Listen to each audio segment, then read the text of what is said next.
Hey, everybody. Welcome to the CAD Class Podcast. I'm Josh. How's it going? I'm Jake. And we are excited to have you this week. We are going to continue on the same path that we started to go down last week, which is we're going to answer some of the common questions that come up in our Discord server. We are going to talk workflows. We're going to talk, common issues, and then hopefully answer some of the questions that come up in the chat. So if you're here right now, welcome, and please do leave a comment in the chat. Let us know that you're here. And if you have questions as we talk or before we talk, please leave them in the chat and we'll answer them as we go.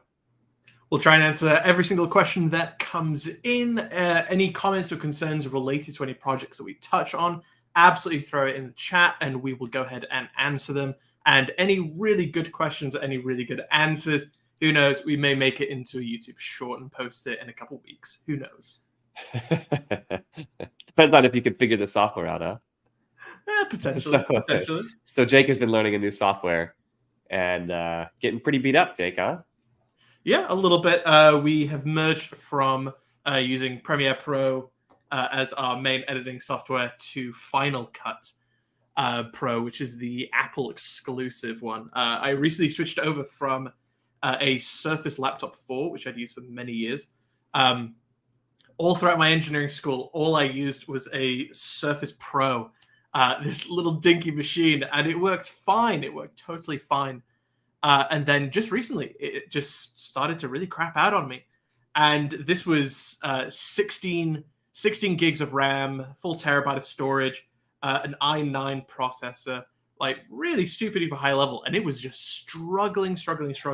I did all the maintenance and all the cleaning and as much tweaking as I could possibly get, and it was still just not super great.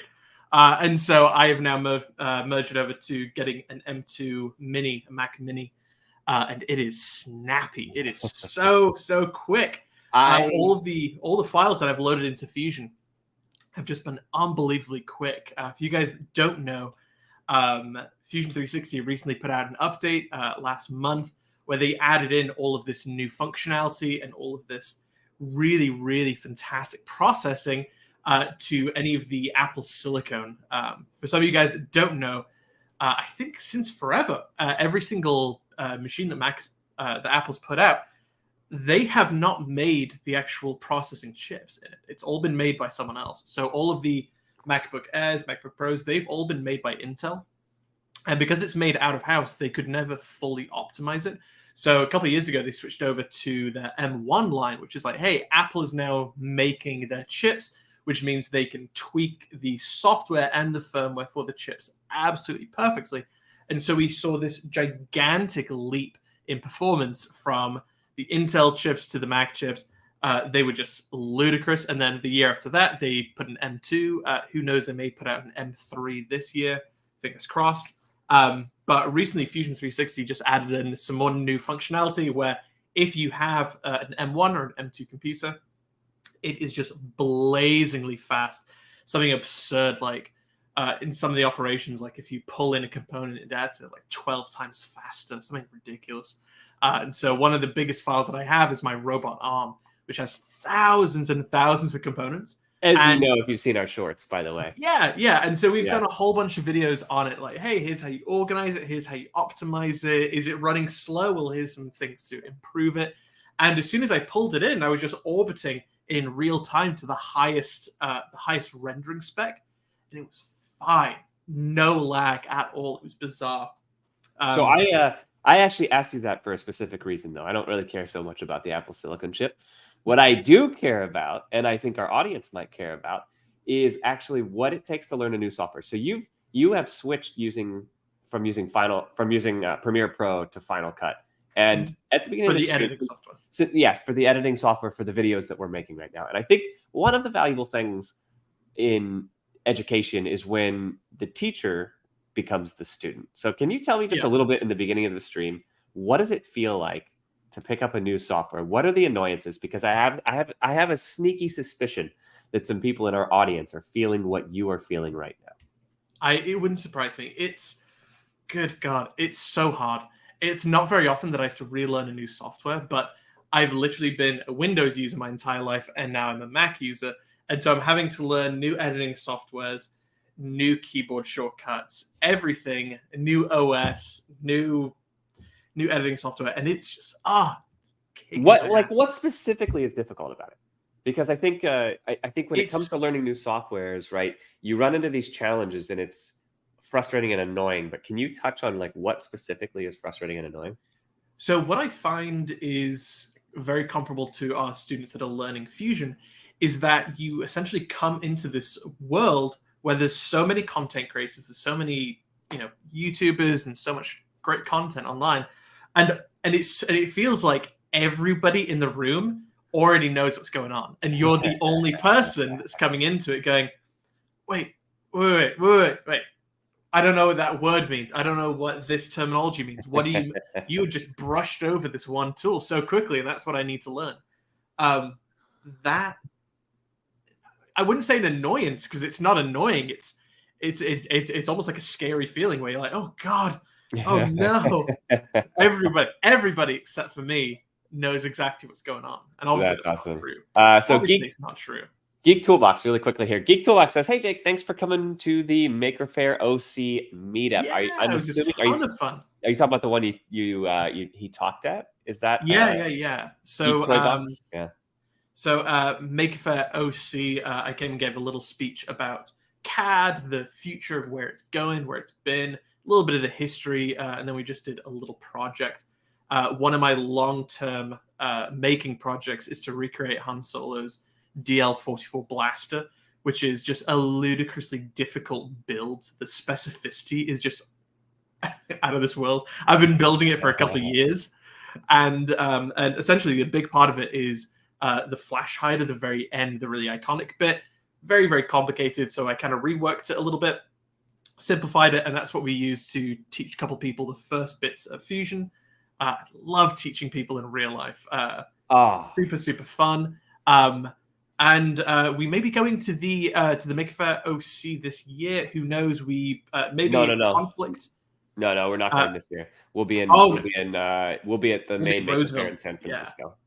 Yeah. So, or actually in Vallejo, I think it is. Yeah. So if you're going to be, by the way, if you're on this chat and just by chance you're going to be at the main Maker Faire this year, we definitely want to meet you, interact with you, say hello. So do pop a comment. And if you're in the chat right now, say hello, welcome. It's really nice to have you. Jake and I are going to dive right into the Fusion stuff now.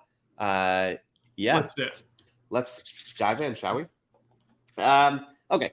So we had some questions about the Saturn V rocket, and since that is one of the starting points of our class, right? Let's talk about specifically the decals on the Saturn V rocket. Hey, welcome back, Van Vliet. I said, oh wow, I pronounced it correctly last time, and I just totally butchered it this time. Sorry about that. But welcome. So a big bit of the very first project that obviously Josh and I want to have is we want it to be a really good win, really big win as one of the first projects that we do.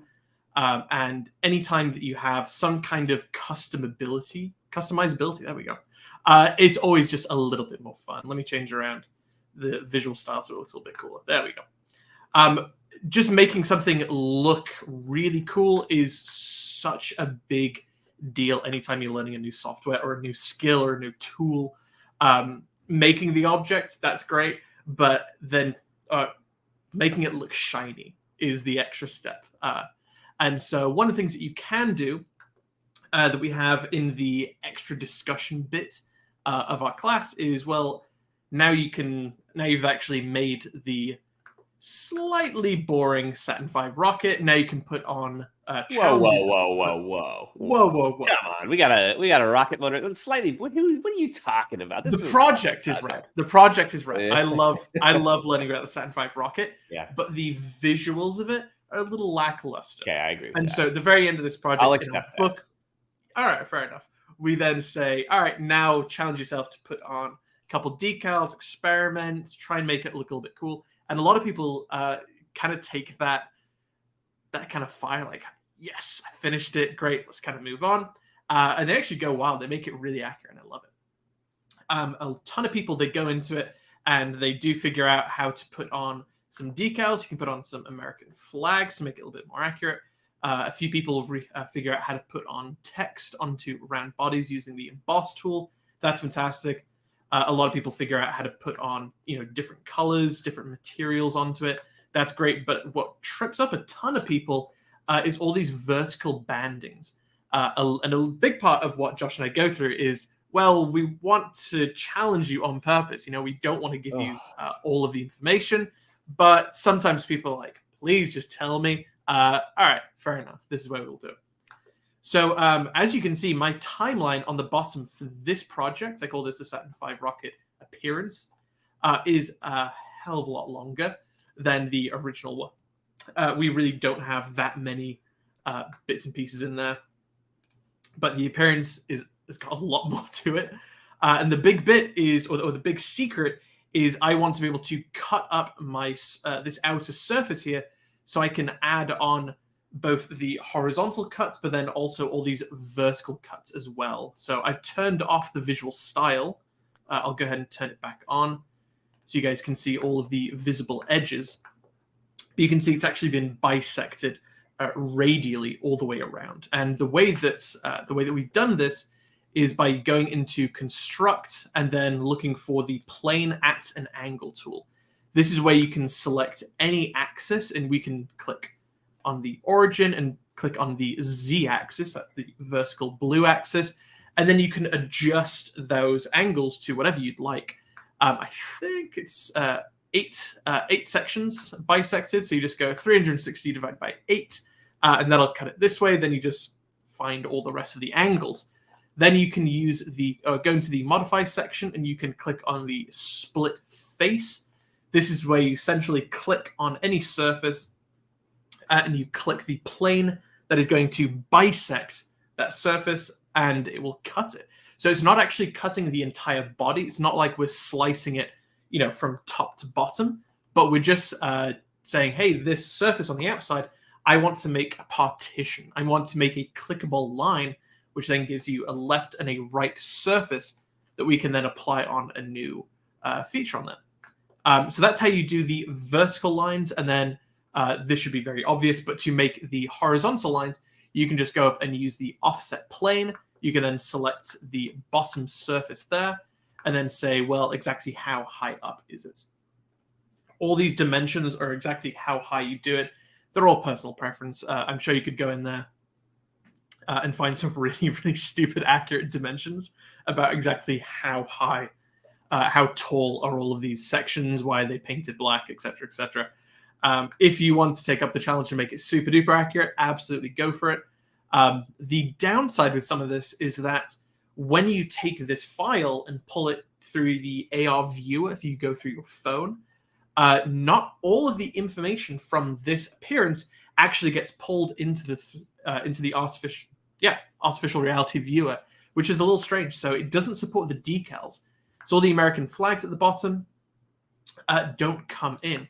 But I believe all of the actual appearance surfaces do come in. So I haven't tried this. We also have, instead of putting a decal of United States and USA on the bottom, these are actually embossed outwards. These are actually a 3D feature.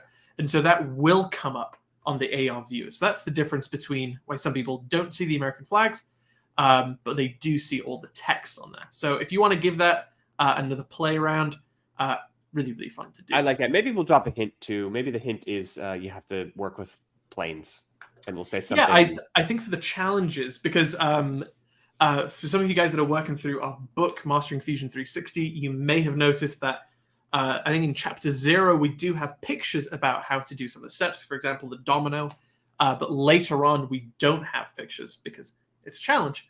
But I don't mind the idea about putting in some hints. That seems especially right on the early one, right? Especially on the early one. So maybe we'll drop the hints in. And I guess there was a second question related to exporting these AR files for Android versus iPhone. Didn't poke around? Did you happen to find early on? I actually did look around for some apps that supposedly worked. But have you found anything there? I haven't found anything. So I've been an iPhone user for forever, so I don't have much experience with Android phones. As far as I know, the .usdz is like the standard. So there is no like other file type that's only accepted by Apple, but it's not accepted by Android. So as far as I know, it should just be an app, like an AR viewer, because there's we don't know.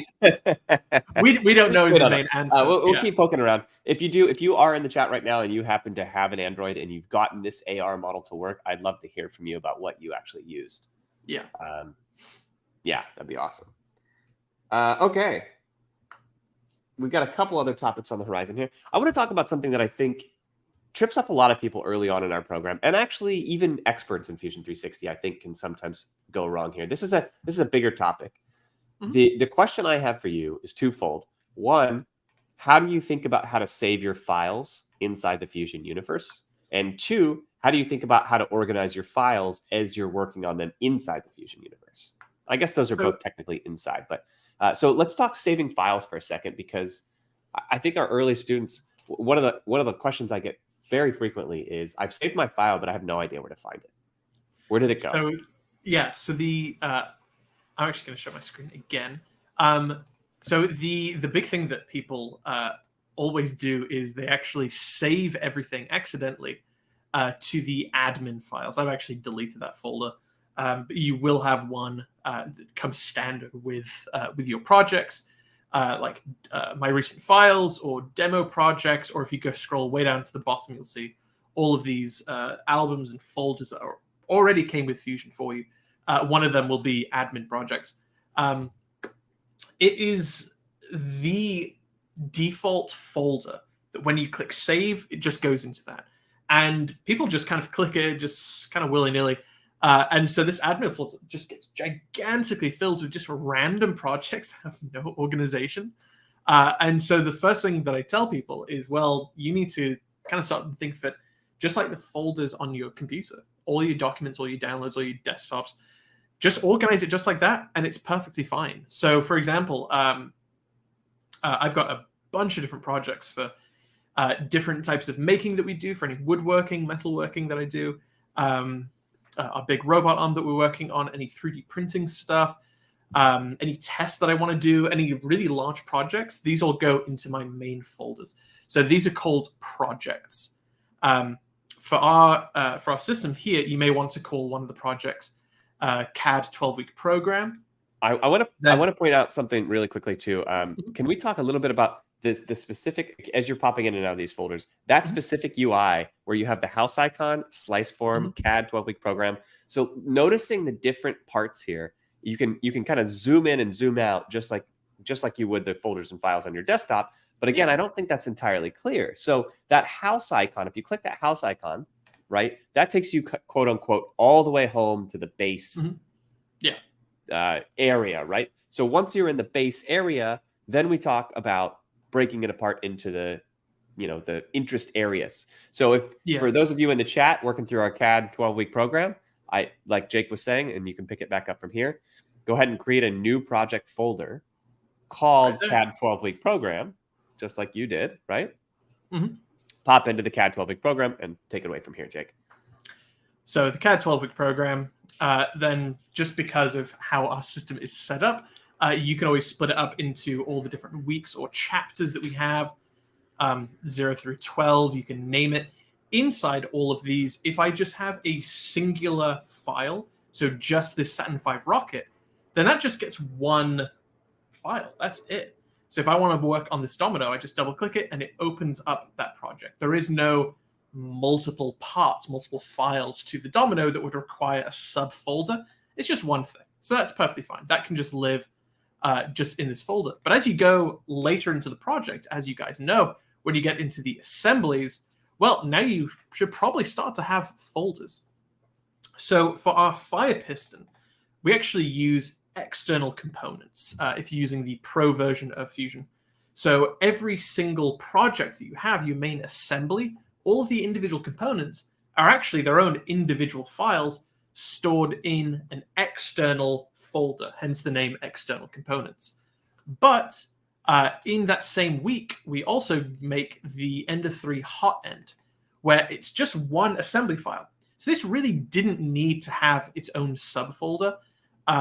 More realistically, you could have just saved it, just below the fire piston. That's perfectly fine.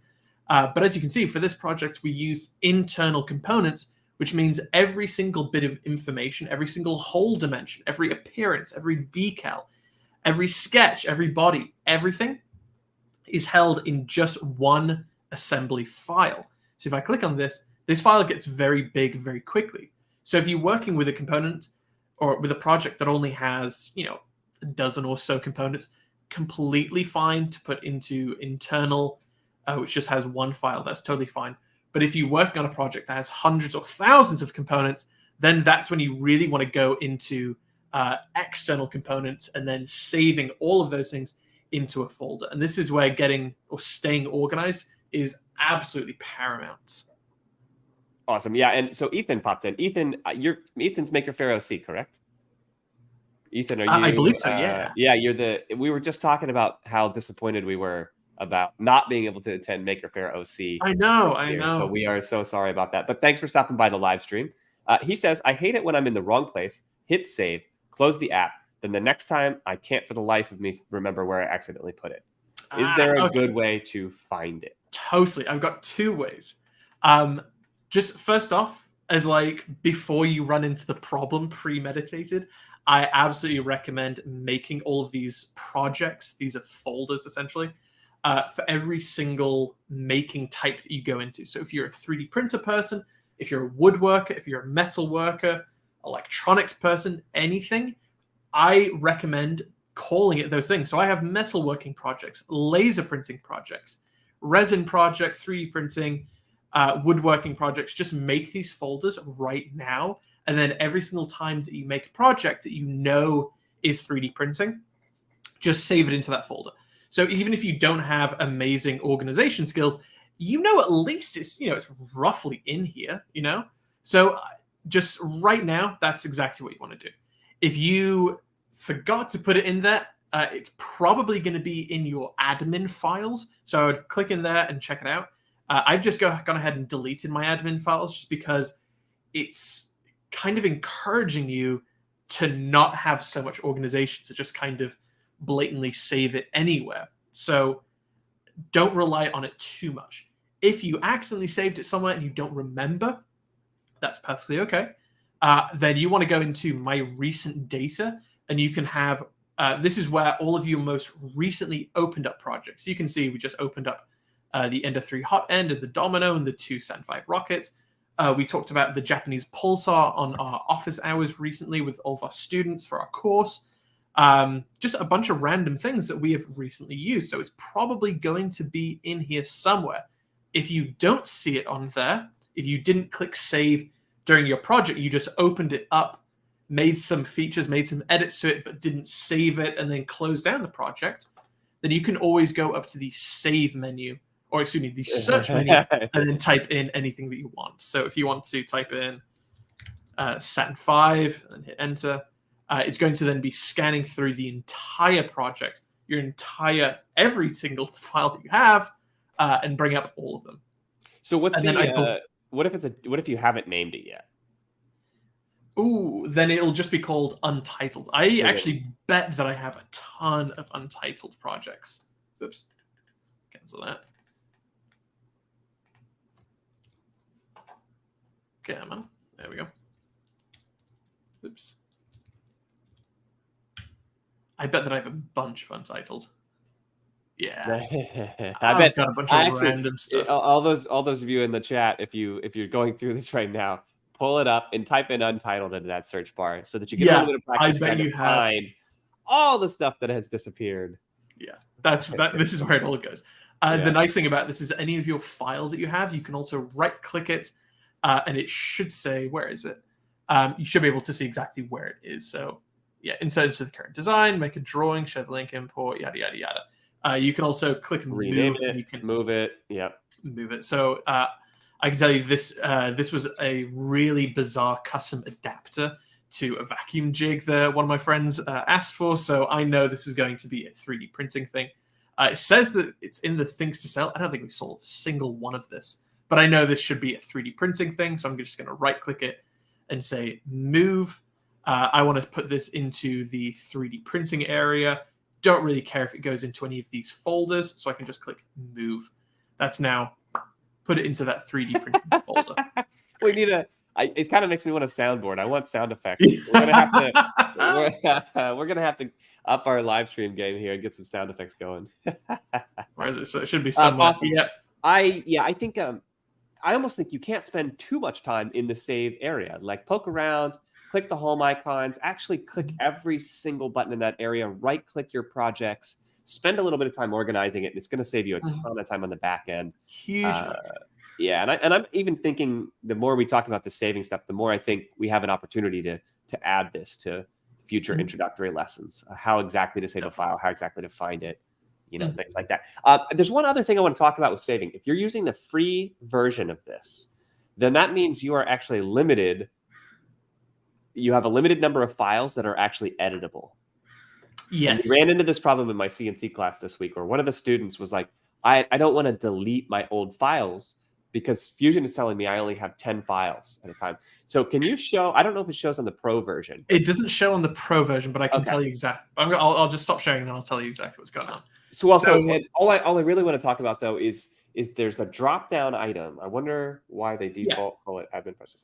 There's a drop-down item next to the file name itself where when you click it, you can change it from editable to read-only. Yes. That is the only thing you need to know, is that all you need to do is technically make it read-only, and then you're going to have new space for the new project that you can save. So if you were using the free version of Fusion 360 and you have reached your 10 file save limit, just change it to read-only. Yeah. By clicking the line. So just a little bit of information on that, because we do have a lot of people that say, well, I don't want to get into Fusion because it's so expensive. No, it's not. It's totally free. They do put in some artificial speed bumps, obviously to push you towards the paid version.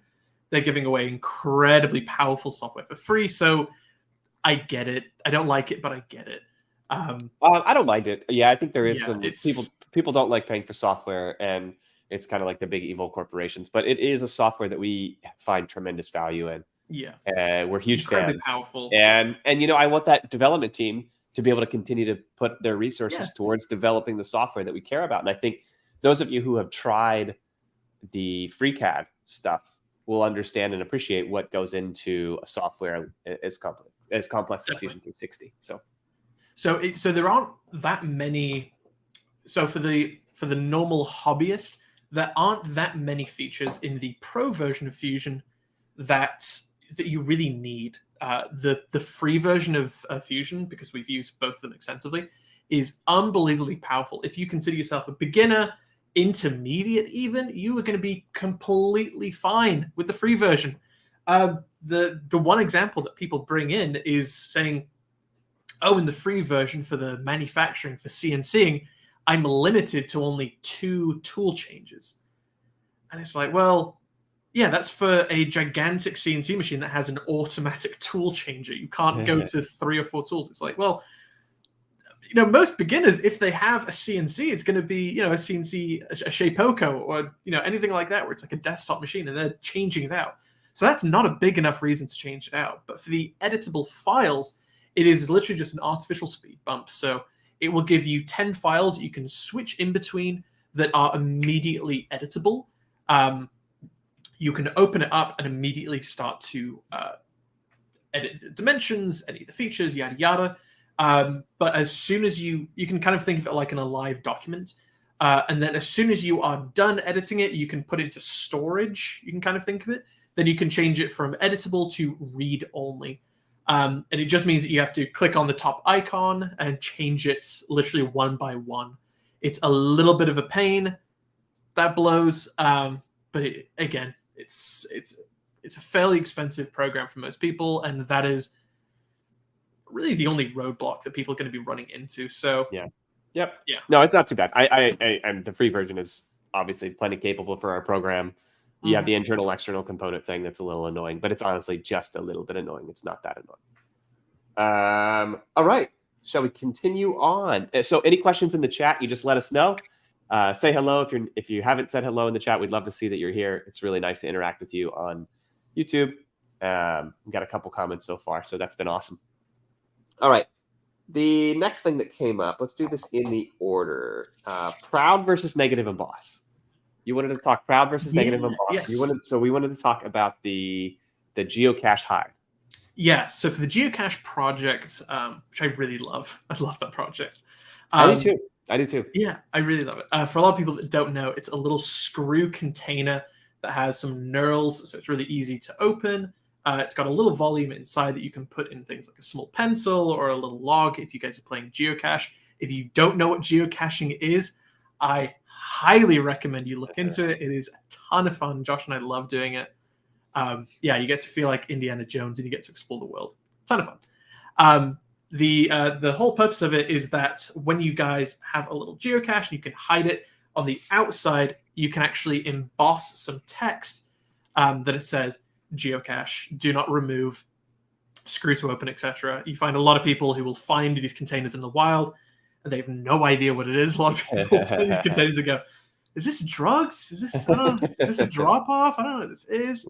And so if you just have official geocache, do not remove, then that's what it is. And so you can have text on the outside or on the inside. So outside or inside? Where it's being extruded outwards or being cut into the surface. Yes. Proud or recessed. That's the correct terminology. So the whole purpose of these 3D printable little containers is that they print really quickly. So it takes maybe an hour and a half to print these little containers. And that's really it. Yeah. And so you can print a ton of them really quickly, pop them off, and then go and play some geocaching. So anytime that you're working with a skinny cylinder and then you're extruding your text proud, then the only added material is just those text. It's incredibly small amount of material, and it really doesn't add a ton of time to your project. Because you know that original cylinder, that original tube, already has a pretty decent wall thickness to it, and any of the added material, any of the proud text, isn't going to be interfering with any of the threads on the inside. So you go, okay, that's great. If you then decide, I want to cut that text into the surface, I want to make a recessed cut, and it's literally just a single click of a button, then the advantage to that is that technically you get a slightly better 3D printed surface finish. That is the upside to it.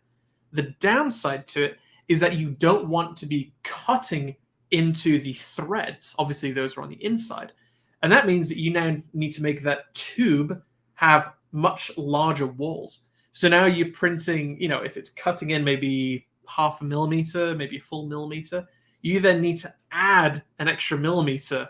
And that adds a huge amount of time. Instead of taking an hour to print, it may take 2 hours to print because your wall thickness now has to be so large, but because your then text may be cutting in and interfering with the threads. So it's the advantage of, it looks slightly better, but now you've got a much heavier print, it takes more time to 3D print, it takes more plastic to do, and it doesn't make it any more weather resistant. The little 3D print that we have, I've 3D printed dozens and dozens of them, and I have them hidden all around Southern California. So direct sunlight, days and days of pretty heavy rain, a lot of UV damage, and they are just fine. I repair them maybe every couple of months, and they unscrew. Everything as dry as can be, no cracking, no delamination, nothing at all. So they're perfectly fine. So there's really not a ton of need to recess on 3D prints. I always recommend to make your embossing proud. So that's just a little tip and trick. Nice to have you, Cornelia. Very nice to have you. Thanks for joining us. If you have any questions, let us know. Did that make any sense at all? Made some sense. Yeah, I think I like the practical examples where we're in Fusion a little bit more, but I like, this idea of saving plastic, of, thinking about how you actually make text. When I'm talking with my CNC class, I'm talking a lot about manufacturability, about saving material and cutting costs. And so, it might not seem like it's a whole lot of material for now, but over time, these kinds of decisions add up. Yeah, and it's the kind of stuff I enjoy thinking about. So, All right. We had another question. I think I'm going to continue to try to go in order here. We had a funky view on the drumstick. So somebody had asked a question in Discord about the drumstick and why it was breaking the view. Can you talk a Yeah, little bit about that? absolutely. So I will just go to the projects really quick. So for the drumstick projects, we actually have a few things in there that we need to do. We have a really long drumstick in just a normal piece of paper size. And when you have something that extends too far, that actually gets interrupted, gets cut. And so what you want to do is add on what's called a break, where essentially you have this little lightning bolt icon. And basically what you're saying in engineering lingo is there is no information in here that is different to what is outside. It's just a repeating pattern, essentially. So you can say that this drumstick, even though it obviously doesn't look all that long, is actually 16 inches long. You can tell because it has this little lightning icon that is representative of these two. So there is no new information inside. It is just a continuation of these straight walls in between, but it allows us to fit this really long project into a fairly short piece of paper. If we didn't do this, the end of the drumstick and the head of the drumstick would actually be existing outside of the piece of paper, which is obviously not what we want. We also wanted to show off the detail tool that we have down here, and this gets blown up 3 times magnification, and it's just a little bit easier to see all of the dimensions that we can add on this. What can happen for some people, and I believe it's just an order of operation, is if you add on the break first, then the detail, and obviously that pulls it up over here, it will actually add this breaking, all these lightning bolt breaks to the middle of the drumstick head. Even though it doesn't exist, the break doesn't exist over here, it still adds it to the middle. It's not supposed Fusion to do bug. that. Yeah, fusion bug. A little fusion bug. But So you can change your order of operations. absolutely. So you guys can just add on the detail over here first, and then add on the break, and that should, it shouldn't add the break to the detail. So in our edition 2 of our book, we'll just reorder that. But pretty easy thing, easy trouble to come in. And if you don't know exactly why it's happening, if you think, well, is it me that's going wrong, or is it Fusion that's going wrong? That can be a really easy way to go, oh, I'm terrible at this. No. It's Fusion. Don't worry. That's fine. All right. We have a couple questions here. So Ethan and PC Van Vliet both said, so first Ethan says, do you take into account which plastic when deciding proud versus recess? And then PC Van Vliet says, when 3D printing, what you guys' favorite go-to material? So both kind of related. First question, proud versus recess material considerations. The only way that, or the only really important thing you need to keep in mind when you have an emboss is exactly how far is it extruding outwards. If it's only embossed out just a little bit, you won't be able to actually see that emboss very well. It doesn't read all that well because there's no shadows to it. There's no depth. You can kind of think of it like drawing with an incredibly light pencil. It's like, well, I can't really see it that well. There's no definition to it. And so you may go, all right, I'm going to emboss it 2 millimeters, 5 millimeters. The downside of that is because it's literally a cantilever. It's extending perfectly outwards. And so when it tries to print that very first layer, it's obviously going to be drooping downwards. And so if you have a material that has a higher printing temperature, something like ABS or PC or PETG, it's going to droop a ton on those lower letters. And so if you print something with a lower melting temperature, something like PLA or PLA+, then it's not going to droop as much. A lot of people then go, all right, I'll just add in some supports. There's no need for that. Absolutely no need. You can emboss 0.75 millimeters, and it is that really nice sweet point where it's really readable, but it's not so cantilevered out where it's going to give you all these really ugly droops at the bottom of all the letters or any of the numbers of that. So not necessarily a material choice, just a dimensional choice. Awesome. It was the second question. Second question was, what's our favorite go-to material? Our favorite material is PLA. It is the best material for a long time. The 3D printing community, for people that don't know, it was PLA or ABS. PLA was known as the beginner basic material, and ABS is the much better material. It's what you graduate to. It's much more difficult, tricky material because then you have delamination, you've got, or requiring a hot box. But with now we've got all these really fantastic materials like PC, PETG, ASA.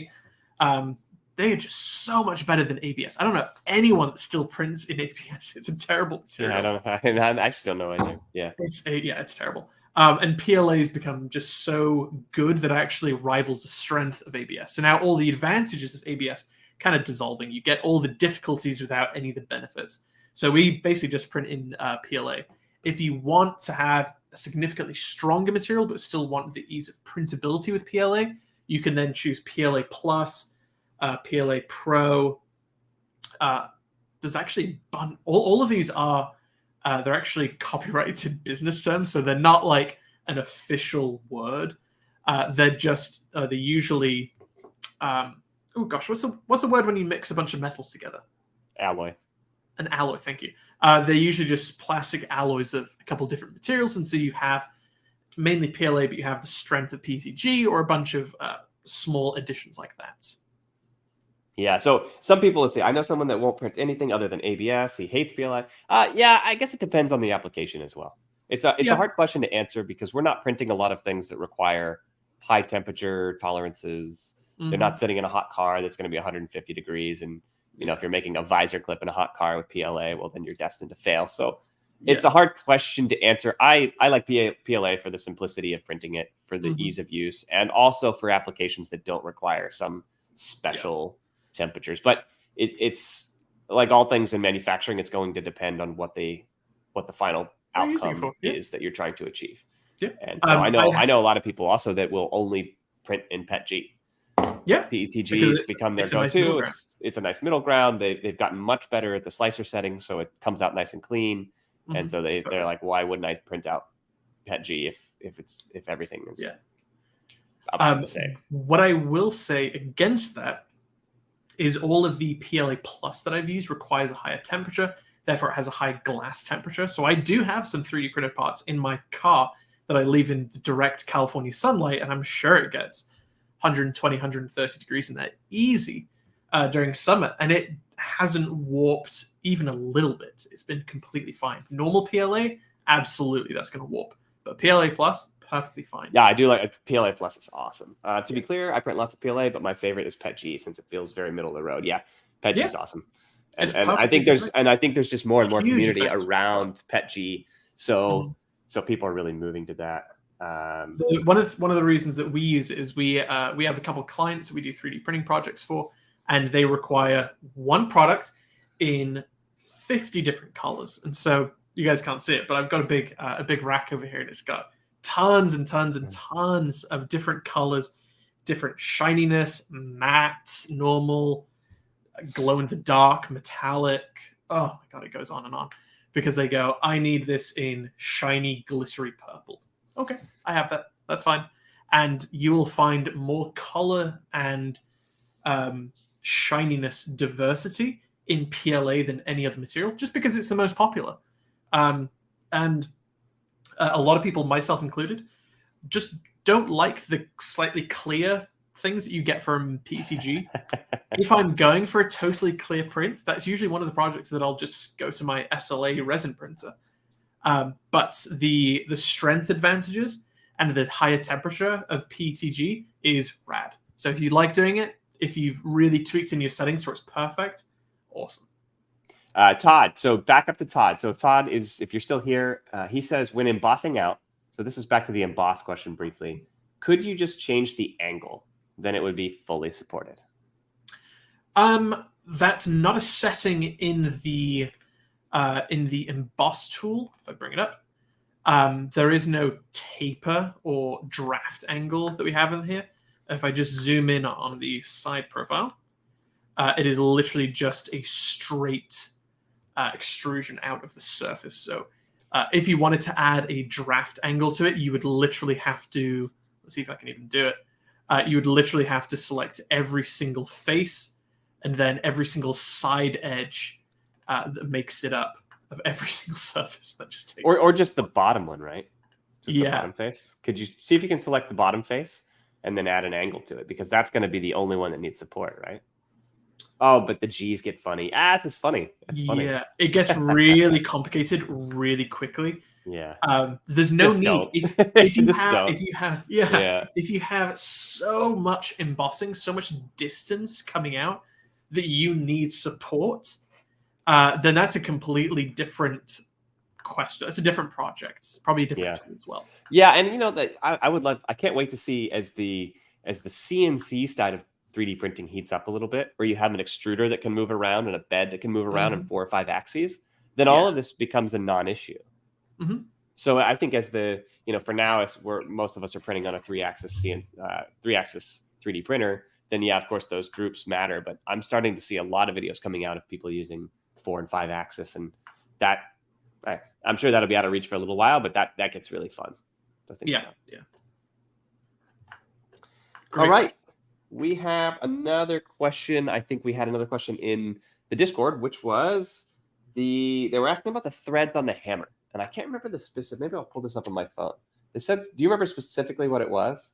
Yeah. So for the one of the later projects that we go into in the exploded diagrams chapter is we make a little machinist hammer.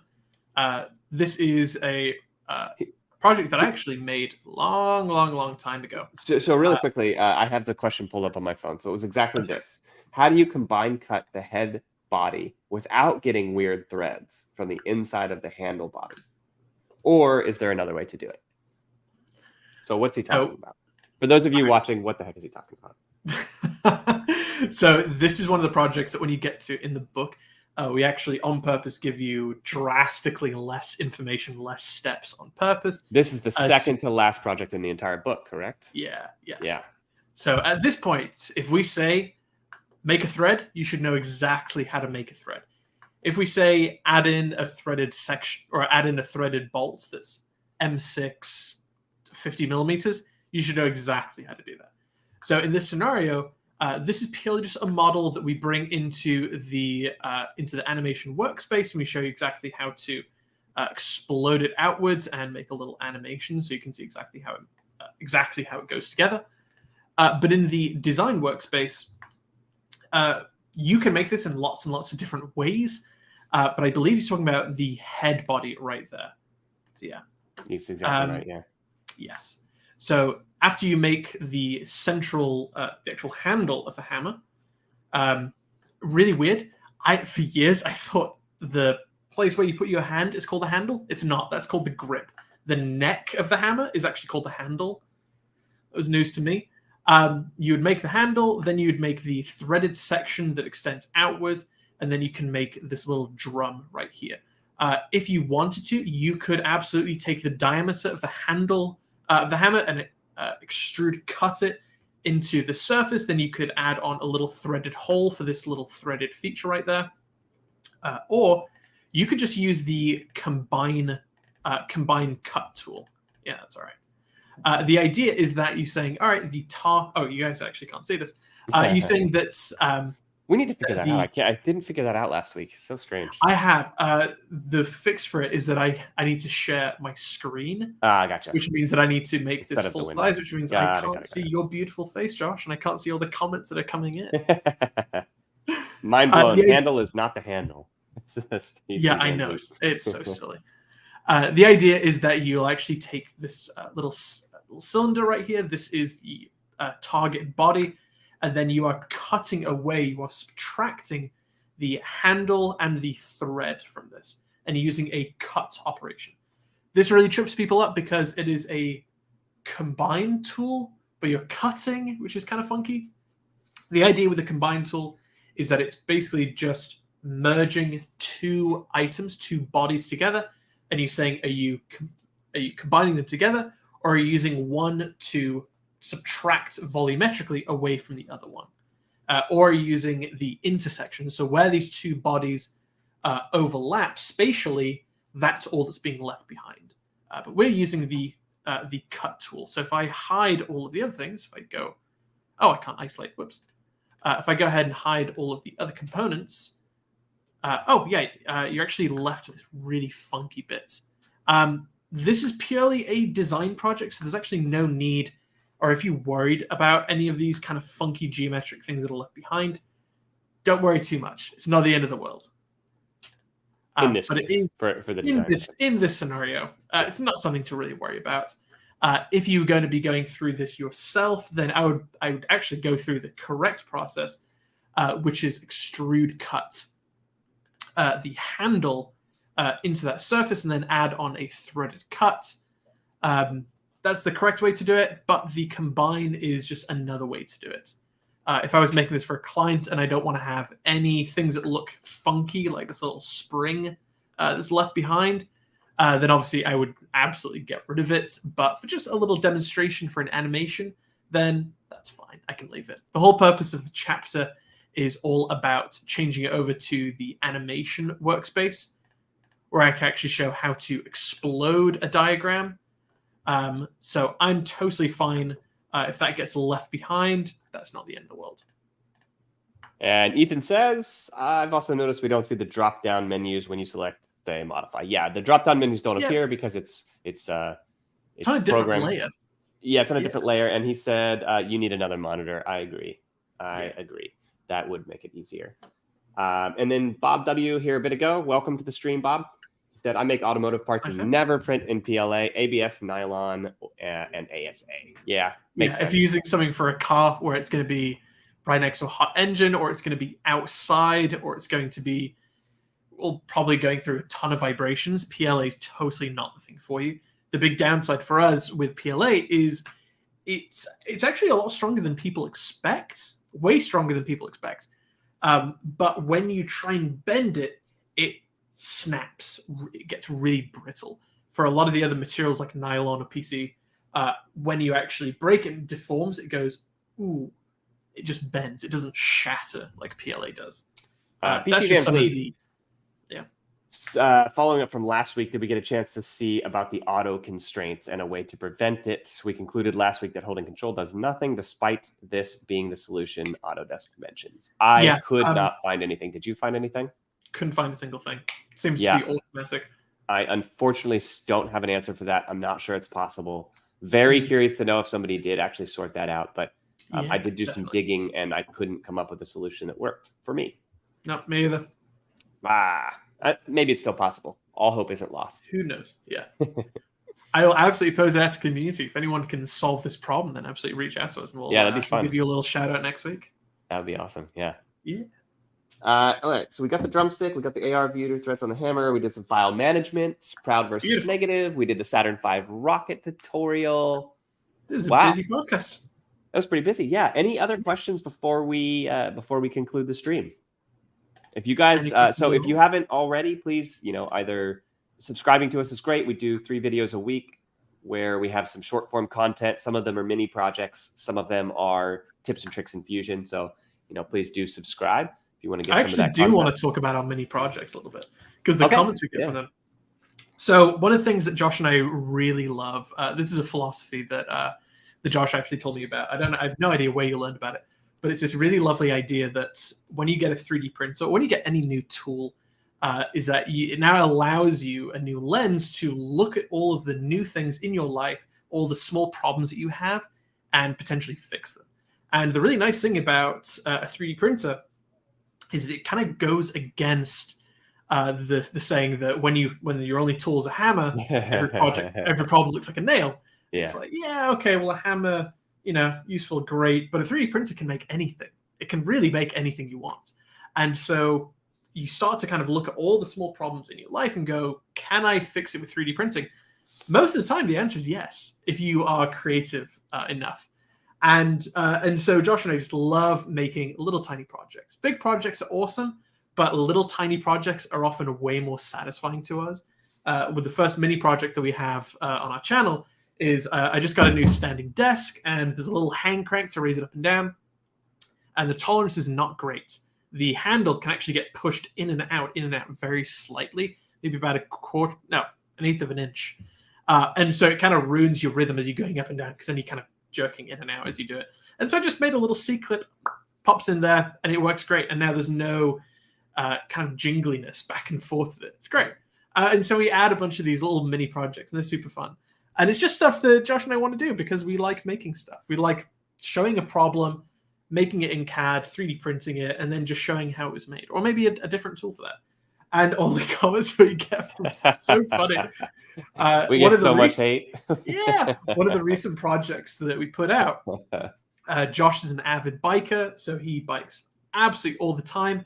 And his kickstand that he has on his bike doesn't have the little hoop at the very end. So he can't actually kick it out with his foot.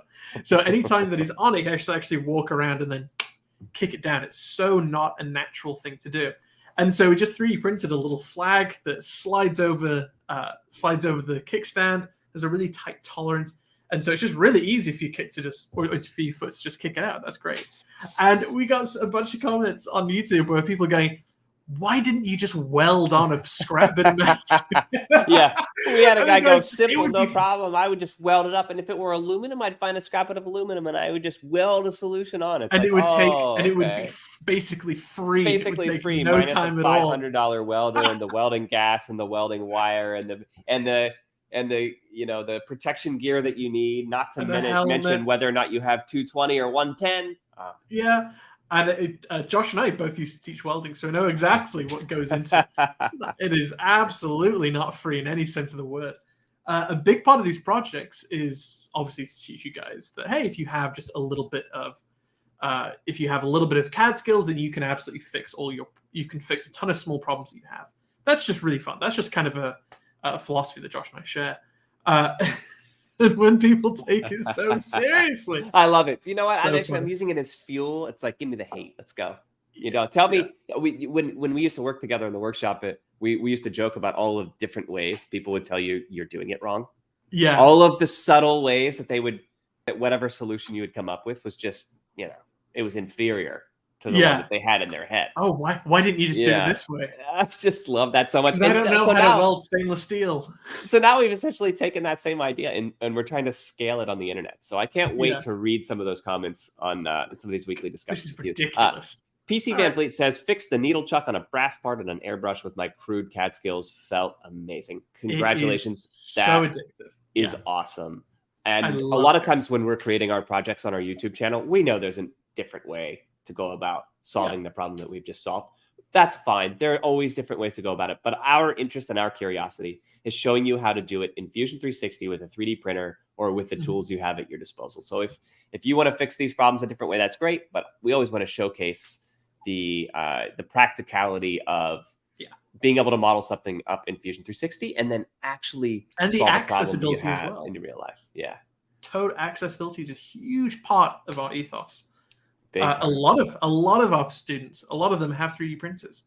Not a lot of them have an aluminum welder. Well, it has been a great hour. I want to do maybe really quickly. We've got like 1 minute here. This is something that our friends over at Repcord do. They do a win of the week. And so PC Van Fleet basically reminded me, if you have made something or done something this week that you are proud of, please pop it in the chat right now. We'll shout you out. Jake, do you have a win of the week? I think one that I haven't seen any new projects in the I Made a Thing server this week, but I did see one last week that I really loved. And it was somebody that had they made a soldering tray, and it had the little wire brush section on top where they could actually just take the soldering iron, put it in there, and it had pre-built trays for all small components in there. I love that stuff. It's something the way you can totally customize as much as possible for all of the individual little components that you have and customize it to all of your pieces that you have. I love that stuff. Absolutely love it. Oh, we got a question here. Jake, guess what also just arrived? So let's put this live stream over like 10 minutes. My microphone is sitting outside. Beautiful. I'm going to go grab it and I'm going to plug it in because I just want to poke around with it for a second. But we have another question really quickly from Marion. Absolutely. And I want to see if I can just plug it in really fast. All right, get out of here and I'll answer this. All right. There we go. All right. Marion just said, maybe not related to the stream, but I do have a question on the challenge after the involute gear lesson. I thought, okay, I'll do it in the same file, just copy and duplicate the sketch. This is something that you can do. You absolutely can copy and paste sketches in the same way that you can copy and paste components. But for that challenge in specific, that's not the way you want to do it. I believe we've shown how to do it kind of in the past, but I'll show you a little bit or give you just a little bit more information on how we would do it best. So if I just bring up the involute gear that we have in Chapter 2 of our project, all of this is going to be a three-dimensional extrusion where we start off with a sketch that I can just turn on, and we are extruding both the main body and a single tooth. There we go. And what that means is that we can essentially use the circular pattern tool to pattern just the teeth around everything, just so we don't have like 50 times or 25 times the density of the inner body. This allows us to do it very, very quickly, and then we can join it to the main body. And then we can add on all the lovely fillets, cut out the keyway, and this is a perfectly done involute gear. The challenge with it is how to make a helical gear where the teeth actually go off at an angle. If you can set it off to about 20 degrees, you can actually mirror them back to back, and you can make something really fun called a herringbone gear, or a chevron gear, sometimes it's called. Super duper handy. If you guys look into any of your engines, you will probably have a helical gear. The trick to it is to not actually extrude the gears perfectly upwards, but to actually go into Create and click on the Sweep tool. Then you can actually add in some twist angle to it. So in a very similar way that we made the Mobius strip, where you start off with a rectangular profile and sweep it along a circular path and then have a twist angle to it, you can actually do the exact same things here. So if I undo that second extrusion, so right now we just have our singular tooth sketch right here, and we just have our main body right there. We can actually turn on, in this case, our y-axis, which would be axial to our main gear. We can go into the Create menu, select the Sweep, click on the tooth profile as our profile to actually sweep, and we want it to go along the y-axis. You could also make a sketch on the right plane where you can actually say exactly how far it is. Josh is just coming in. And then you can select this profile to sweep up the same thickness of the main body of our gear. I think it's about 5 millimeters. Who knows what it is? And then you can have it swept about the path, which is the y-axis, and you can set whatever degree you'd like. And what it will do is it will take that profile and it will actually just follow a path. It won't twist the angle of the profile. It will just make it go out and then follow along a 20-degree path. And what you'll have with this is a single tooth goes along an angle, which you can then add some fillets to, pattern about that y-axis, and then cut out the keyway. So it's a little bit of an extra step to do, but it's harkening back to a couple previous projects that we've used, and it gives you a really cool project. I've actually seen a couple people then take that, go into the Modify menu and click on the Mirror tool, or no, excuse me. It's actually in the Create menu, and then mirror these two helical gears back to back and make a herringbone gear, and it makes a really, really cool project. So my question is, how does this sound? It sounds all right. I don't even know if I'm plugged in the right one. Keep going, sorry. It sounds very sharp. That's because it's wrong.